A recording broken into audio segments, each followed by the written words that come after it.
Yeah, okay.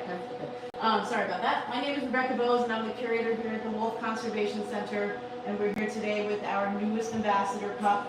And we're going to be doing our big name reveal because everyone has been anticipating for a very long time. So we are here in our hospital, which has now been converted to a nursery, and has been her home base since she's arrived. So let's cut to the chase and get to the name, and then I can go into some other stuff. So as everybody knows, we've had a very lengthy naming contest. We had many, many submissions, many, many good names. It's really hard to find a name, in my opinion, for Ambassador Wolf because they represent so much. They have such a big job here at the center that the name is significant. So, you know, you try to find one that's unique, that's not overused, that means something. So, her name is Kinari, K-I-N-A-R-I, Kinari, which is Sanskrit, and it means moonlight or twinkling star. Yeah, that's her name. It's been, that's what she feels about it at the moment. She's tired. Like I said, it was a very lengthy process. There were a lot of good names. We had a lot of good options. But thanks to everyone who participated, that is the winning name. So, like I said, we're here in our hospital, which is her nursery. She's a typical puppy. Eat, sleep, play, repeat. That is what she does. And now she's on sleep mode. She is 10 and a half weeks right now. And as you can see, if anybody has been following us on social media, which obviously you have if you're here, you can see that she's changing by not just the day, by the minute. I will see her in the morning, come back in the evening, and she's grown or something's changed on her. Her eyes are starting to get the golden hue. Her guard hairs are coming in. You can see the white, and she loves her belly rub. She loves her belly rub. You can see her coat and her guard hairs are coming in. These are the long hairs here and the white. She still has her white spot here and the white on her feet. You can see that her eyes are a little open. She's got gold coming in to her eyes. When she arrived, they still had a lot of blue in them, and they've been literally changing every day. Her tail also, no, she's a little belly because she's sleeping. Her tail is also getting a lot of guard hairs. She is about probably 14 pounds at this point. I weigh her weekly just to keep track of it, and you know, just like any dog puppy, she's already been seen by a vet, which many of you have probably seen the post about. I do have a vet on my animal care team, which is awesome, so she actually sees a vet all the time, indirectly. But she's in the middle of getting her vaccine, so she's not fully vaccinated yet, so just like a dog, she gets a series of 3 distempers, and then we'll end with the rabies vaccine, and then she gets a series of deworming. So she's only had 1 distemper, so she's still very fragile, still very vulnerable. So we're very careful about where she goes, who and how she interacts, because she's still susceptible to catching various things that could hurt her or even could cause a lot of problems. Trying to think what else I could tell you about her. As you all know, it's quite hot today. I think it's not 100 degrees. It's supposed to get to 100 degrees. So it's nice and very cool in here. We have air conditioning. She has been spending out her time in an outdoor nursery that we have that was created just for her. It's a temporary outdoor area that's adjacent to the current Ambassador Wolf enclosure. And in that nursery, she's got a pool. She has a shed that was lent to us by a local shed company called the Shed Hoss, which I'm giving them a nice shout out because they very generously brought this shed to us, set it up, and we'll be removing it when we're done with it. Which is amazing of them. So the shed has an air condition in it, and it's outfitted for her. We put some trees in there, some sod. It's like a little playground for her, and she loves spending time out there. But today, it's just really hot, and she is still a puppy, and obviously, any animal in this weather is at risk, but especially a puppy. So that's why we are inside for the live today, or else we would have been outside, because it is a fun place that she's spending time these days. But she's still going back and forth, so she does spend nights in here with her nannies, but she goes in and out a lot, so we'll spend time up there, we'll come back in, and then we'll go back and forth. Per what she wants. She tells us what to do, pretty much. She does have a team of nannies with her 24 hours a day. It's a team of 9 people. It's the animal care team, so that she's not alone, so that she's getting socialized essentially, getting used to people, getting used to touch, and just being in our presence. And as you can see, she's quite comfortable and she's adapting beautifully. She's a very bold and curious puppy. There's very little that she's afraid of, which is great. So she's going to make an amazing ambassador. Oh. It's exhausting being so gorgeous.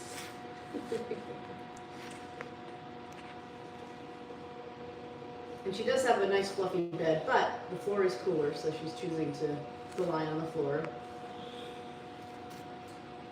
And obviously at this age, enrichment is super important, as with any animal at any age, in any location.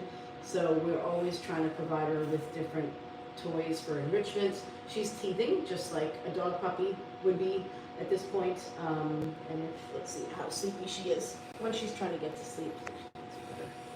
You can get, you good girl. You can see her teeth. She still has her baby teeth. And just like dogs, she's essentially teething.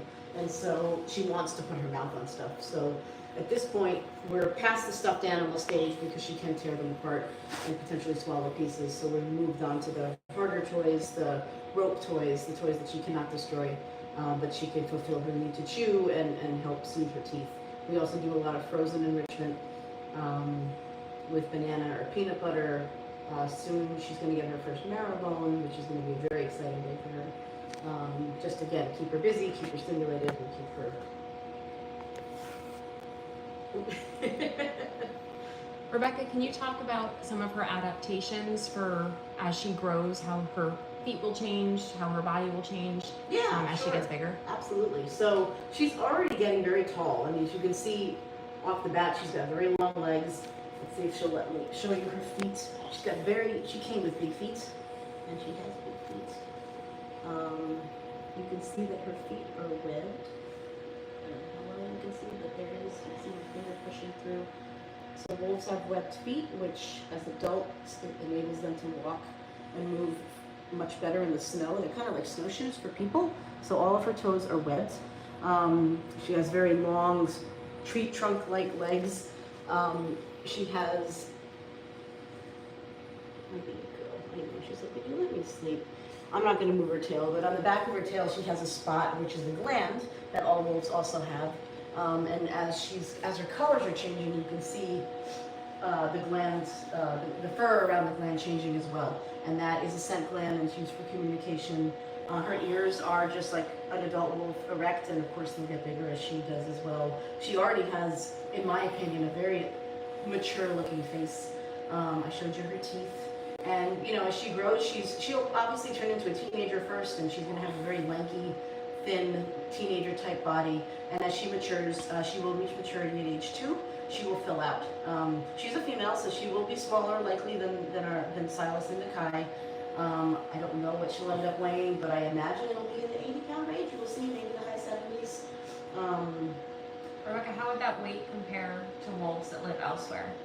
So depending on the wolf we're talking about, so red wolves and Mexican gray wolves, which are subspecies of the gray wolf, they tend to be a little smaller. So she is a wolf that is found she's a Canadian Rocky Mountain gray wolf, so she's the wolf you would see in Yellowstone National Park.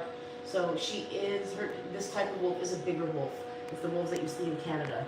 The red wolf is definitely smaller. They tend to be anywhere. A really small female could be even 45 pounds. A large male could be 80 pounds. Mexican wolves, slightly similar, maybe a little bigger. A small female at 50-55 pound range. A large male could be 80-85 pounds. Whereas these type of wolves, a large male could be anywhere from 100 to 110 pounds, maybe even more. We did have a wolf, Lucas, an ambassador wolf, who topped out at about 110 pounds at his biggest. So, but again, as a female, I expect her to be on the smaller side. But who knows? Maybe she'll be bigger than our boys. Rebecca, as she grows, we know she's quite a howler already. Will her howl change as she gets older? Yes. So those of you who have seen the videos of her howling, she does love to howl. I find a lot of our ambassador pups howl very easily when they're small, and then it gets a little harder to get them to howl as they're adults. But she now has her puppy voice, and it's adorable. It's high-pitched, and it's for communication, as wolves howl to communicate. and so she would be communicating with her pack if she was a wild wolf. She will howl when the whole facility gets going. She will join in with the howl, which is awesome. When she first arrived, she could hear the wolves howling from the hospital, which was great for her for so many reasons. And now when she's up at her little outdoor nursery, she will join in with the howl, which is awesome. But as she matures, her voice will deepen a little, and it'll, just like people, she'll go from her kid voice to her adult howl. And it should be deeper and longer. Now her howls tend to be shorter. But as she matures, they'll definitely lengthen also. Awesome.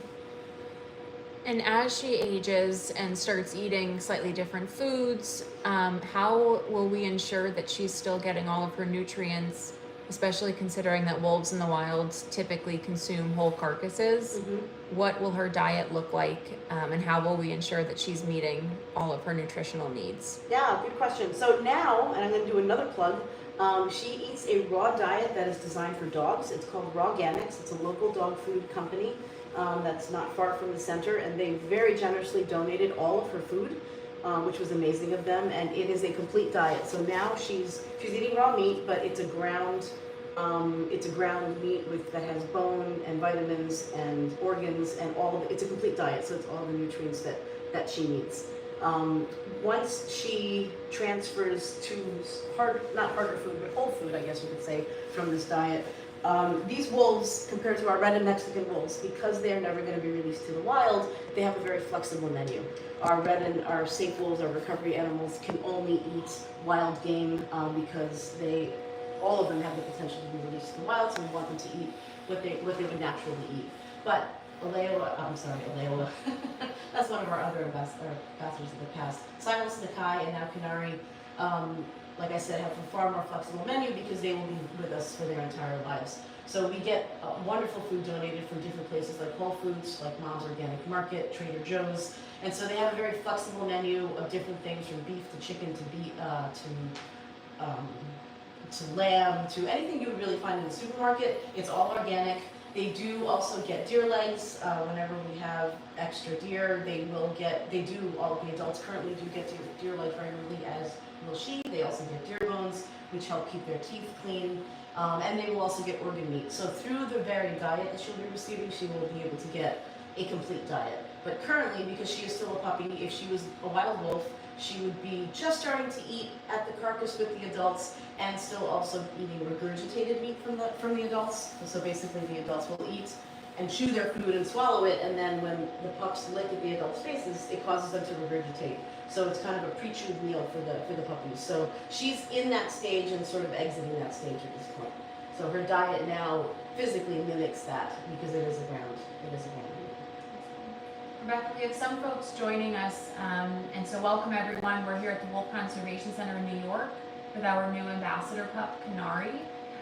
Rebecca, some folks are wondering why she's sleeping right now. Can you explain some of the enrichment that she's had that kind of tuckers her out? Yeah, so as I said, for those who just have joined, she's a typical puppy, and puppies eat, sleep, play, and repeat. And that is her life right now. Today is an excessively hot day, so I find that when it's hot, she conks out much quicker and earlier than she does when it's cooler. So she does have an outdoor nursery now that we take her to throughout the day. We bring her back and forth a lot per her choice. And when she's out there, she's exploring. She has a pool, she has sod, she has trees, she has all sorts of stuff to engage her with. And she gets tired pretty quickly, and she literally drops and goes to sleep, just like your dog puppy would. So because of the heat of the day, we have her in the hospital because it is air conditioned, and obviously she's more comfortable in here. But now she's on sleep mode. Whoops! She's like, the people are making noise and I'm trying to sleep. So she'll probably sleep for, it could be anywhere from 30 minutes to 2 hours, depending on what her body needs, and then she'll wake up and do it all over again. After this live, she's actually due for her midday meal. She's still eating 3 times a day. She'll go down to 2 times a day when she hits 3 months old, which will be in a couple of weeks. So she will get her midday meal, which she will very quickly wake up for, no doubt. But yeah, so she's sleeping because she's a puppy, and that's what puppies do. Rebecca, our wonderful team of pup nannies are doing a great job of socializing Kinari, helping her get used to seeing people, hearing new sights and sounds. What role will Silas and Nakai play in her development when she moves in with them? Yeah, great question. So, as Regan said, we have a team of nannies right now that are with her 24 hours a day, taking shifts, spending nights with her, and all the hours throughout the day. And she has, though, since she arrived, been doing very quick visits up at Silas and Nakai. She's brought to their fence line so they could get to know her, smell each other, and meet each other, and everybody's very happy. They love seeing her and vice versa. So we're getting to the point now that it's almost July that the socialization part is coming to a close. She has her relationships with the people who will be caring for her. She's getting used to sights and sounds of different people, different smells, especially being up there. So once she's in with the wolves, as people, we're not wolves. They know that. There's no question. We can't act like a wolf. We don't have the ability to, and we have, in my opinion, no business acting like a wolf. We're humans, and we're their caregivers. We're guests in their worlds. So there's many things that we cannot do because we're not wolves. I do have my German Shepherd that helps with her socialization, and the dog sort of is the conduit between the human and the wolf world, and so he acts as a companion. They get to spar and play a little bit, but she also looks to him for cues about as far as the environment goes, and as she would in a wolf pack. So from the dog, then, of course, we go to the adults. So once she goes in there, she'll be able to play with them. She'll be able to wrestle. They will teach her manners, what's proper for a wolf to do and not to do. And I'm sure she's going to challenge everything that they try and teach her because it's who she is. But, there is order in wolf packs, as we know. And she will learn that order from the adults. And, she's a wolf. She knows it's inherent. This behavior is something that they know what to do, but our adults will play a large role in that. And Silas, because they're very close in age, and actually Silas and she share a mother, different fathers but share a mother, so they're half siblings. Because they're so close in age, I really look forward to seeing them together because they're going to have a blast. Silas and Nakai have a wonderful relationship. As we know, Nakai's getting older, and so she will be able to provide that intense play that Silas needs, and it'll give Nakai a little bit of a break. So we all look forward to seeing her when she can finally move in and be a wolf with her siblings, at the same time maintaining a role as an ambassador for the center. And Rebecca, can you touch more on that ambassador role and the work we do here at the center? Yeah, sure. So here at the center, our mission has several layers. One is education, advocacy, research, and recovery. So as on the education front, as many people know, we are open to the public. People can come and visit us by appointment only. And when people do, we have our ambassador wolves, which is what Kinari is. And so an ambassador wolf is basically a teacher. They are an ambassador for their kind. They are our lead teachers. When people come here and see them and meet them, people do not get to interact with them physically, but they come right up to the fence. This is why we put so much time and effort into them at this age, so that they're comfortable around people. They'll howl with you. You can look them in the eye. They're life-changing. They really change minds. They change people's lives, and they inspire them to want to do more. So we do this with 3 has always been a good number for us. So now with her, we have 3. She will be spayed, if I didn't mention that earlier, at the appropriate time, because these wolves are not our recovery animals. We're not. They will never breed. She will be spayed at the appropriate time. The boys are neutered, and they will fulfill their role as educators. And so with 3 wolves, you get great dynamics for the pack, for the wolves themselves. It's a nice interaction, or a nice way to live and have a pack life, rather than, obviously we wouldn't have a wolf alone, or 2. 3's always been a nice number, but her role as an ambassador will be to continue carrying on our message and our what we're trying to convey, not just here on site, but all of you now watching on these 4 screens. I don't know how many people there are total, but thanks to social media and technology, our wolves can bring our message far beyond our gates, as we are doing now. Wonderful. And I think, Rebecca, as we start to wrap up to let Kinari get some much needed rest, you mentioned how Kinari is working to make the world better for wolves. How can our viewers work to make the world a bit better for wolves? So if people are motivated after watching this video, what can they do? No, great question. It's a question we certainly get a lot, and it's not an easy question to answer. Obviously, by learning as much as you can, and spreading the word. You know, social media is a great avenue for spreading the word. Everybody's on, well, almost everybody is on social media. So take what you see here, share it, tag us, talk to people about us. If you're lucky enough to come and visit us, come and visit us. We follow us on all of our different platforms. Our website provides a great way for people to be engaged, especially on the advocacy front. Wolves and politics are a little bit of like a hot potato. It's constantly changing. I personally have a hard time keeping my head wrapped around it, and we have Regan, our director of education, is great at keeping everyone current on what's going on and what you can do. And on our website are always places where you can go to be able to sign petitions or write letters or stay on top of things and then share that information. And we also... Oh, right, and adopt. And then, of course, all of our wolves here at the center, not just Kinari and the ambassadors, but our safe wolves as well. Everyone, you can adopt them symbolically. You cannot take any of them home.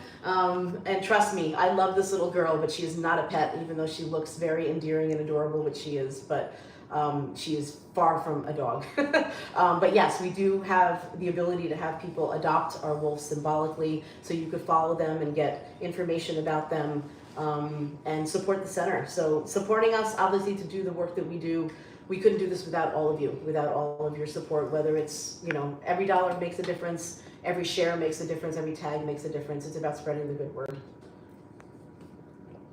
So at that, I want to thank everyone for joining us. She is very, very sleepy. Please continue to follow us and watch her growth. Once she's in with the adults, of course, she will be on our live camera, so you will be able to watch her grow and change. Because I'm hoping she's going to be able to go in there in the next few weeks, and then everybody will be able to watch her and watch her blossom over the next couple of years as she matures into a young lady. So thank you guys for following us.